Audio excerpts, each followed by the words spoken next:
بسم اللہ الرحمن الرحیم فصل ومن اقسام الحدیث الشاذ والمنکر والمعلل، اور حدیث کی اقسام میں سے ہے شاذ، منکر اور معلل۔ سب کی تعریف کریں گے اور بعد میں اقوال پیش کریں گے۔ والشاذ فی اللغۃ من تفرد من الجماعۃ وخرج منها، شاذ لغت میں اس کو کہتے ہیں جو جماعت سے الگ ہو جائے، منفرد ہو جائے اور اس سے نکل جائے۔ وفی الاصطلاح ما روا مخالفا لما رواہ الثقات، اور اصطلاح میں شاذ اس حدیث کو کہتے ہیں کہ جس کا راوی مخالفت کر جائے اس حدیث کے راوی کے جو ثقہ ہوں، یعنی ثقہ راویوں کی مخالفت کر جائے۔ فإن لم يكن رواته ثقة فهو مردود، تو اگر ان کے راویان ثقہ نہ ہو تو وہ حدیث مردود کہلاتی ہے۔ وإن كان ثقة فسبيله الترجیح، اور اگر دونوں کے راوی کیا ہوں، ثقہ ہوں، تو ترجیحات کے راستے اختیار کیے جائیں گے۔ یعنی اب آپ کو دیکھنا پڑے گا کہ کس کو ترجیح دینی ہے، راجح قرار دینی ہے، اور کس کو مرجوح۔ یہ ترجیحات کیسے دیں گے آپ؟ کا بے مزید حفظ و ضبط، حفظ و ضبط کی ذاتی کی وجہ سے دیکھنا پڑے گا کس کا ذہن مضبوط ہے، کس کی یادداشت اچھی ہے، کون جو ہے بہتر طریقے سے چیزوں کو بتاتا ہے، ضبط کرتا ہے، اس اعتبار سے آپ تمیز کریں گے۔ تو ایک راجح، دوسری مرجوح۔ او کثرت عدد، یا پھر تعداد راویان دیکھیں گے، جس کے راوی زیادہ ہوں گے تو اس کو آپ راجح قرار دیں گے۔ وہ وجوہ اخرى من الترجیحات، یا ترجیحات میں سے دوسرے وجوہ اختیار کریں گے۔ فالراجح یسمی محفوظا، تو راجح کو کیا کہیں گے؟ محفوظ کہیں گے۔ جس کو آپ راجح قرار دیں گے، جس حدیث کو، وہ محفوظ کہلائے گا۔ والمرجوح شاذا، اور مرجوح جو حدیث ہوگی جو اس کے مقابلے میں ہے اسے شاذ کہیں گے۔ اب یہاں سے منکر کی تعریف کا والمنکر حدیث رواہ ضعیف، کا حدیث منکر وہ حدیث ہے جس کے راوی ضعیف ہوں، مخالف لمن ہوا اضعف منہ، اور وہ مخالف ہو اس حدیث کے راوی کے جو راوی اس سے بھی زیادہ ضعیف ہو۔ وہ مقابل ہوا المعروف، اور اس کا جو مقابل ہوگا وہ معروف ہوگا۔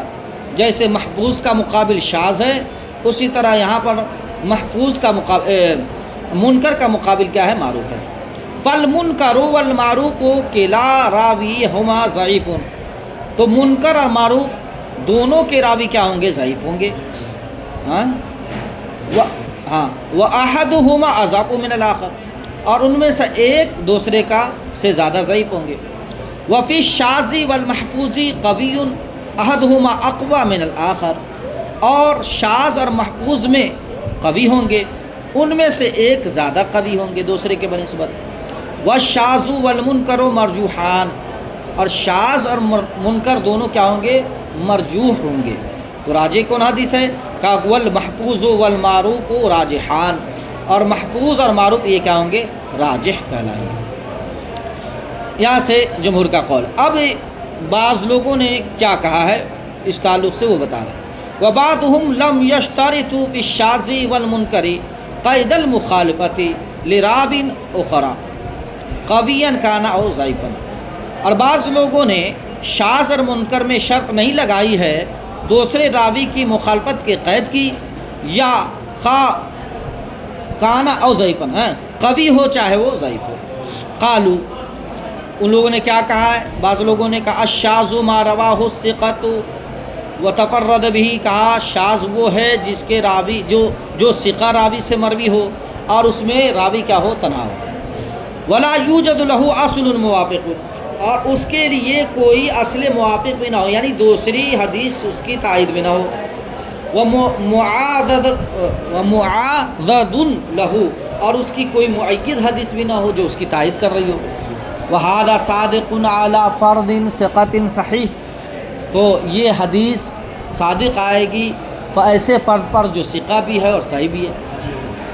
وبعضهم لم يعتبروا الثقۃ والمخالفہ، اور بعض لوگوں نے، یہ تیسرا قول ہے، بعض لوگوں نے ثقہ اور مخالفت کی کا اعتبار نہیں کیا ہے۔ وَكَذَلِكَ الْمُنْكَرُ، اور ایسے ہی منکر حدیث لم يخصوه بالصورت المذکورہ، کہ صورت مذکورہ یعنی منکر حدیث کے لیے جو شرطیں لگائی ہیں ان شرطوں کی کو خاص کرنے کا انہوں نے شرط نہیں لگائی۔ وَسَمُّوا حَدِيثَ الْمَطْعُونِ بِفِسْقٍ أَوْ فَرْطِ غَفْلَةٍ أَوْ کثرت غلط، اور ان لوگوں نے حدیث مطعون کا نام رکھا ہے یا تو فسق کے ذریعے، یعنی ان لوگوں نے اس حدیث کا نام مطعون رکھا ہے، ٹھیک ہے، اب وہ طعن یا تو فسق کے ذریعے ہو یا غفلت میں افراد کے ذریعے ہو یا پھر غلطی میں کثرت کے ذریعے ہو، تو کیا رکھا ہے اس متون والی حدیث کا منکر۔ وَهَذِهِ اصطلاحات لا مشاحة فيها، اور یہ سب کیا ہے اصطلاحات ہیں، اس میں کوئی جھگڑے کی بات نہیں ہے۔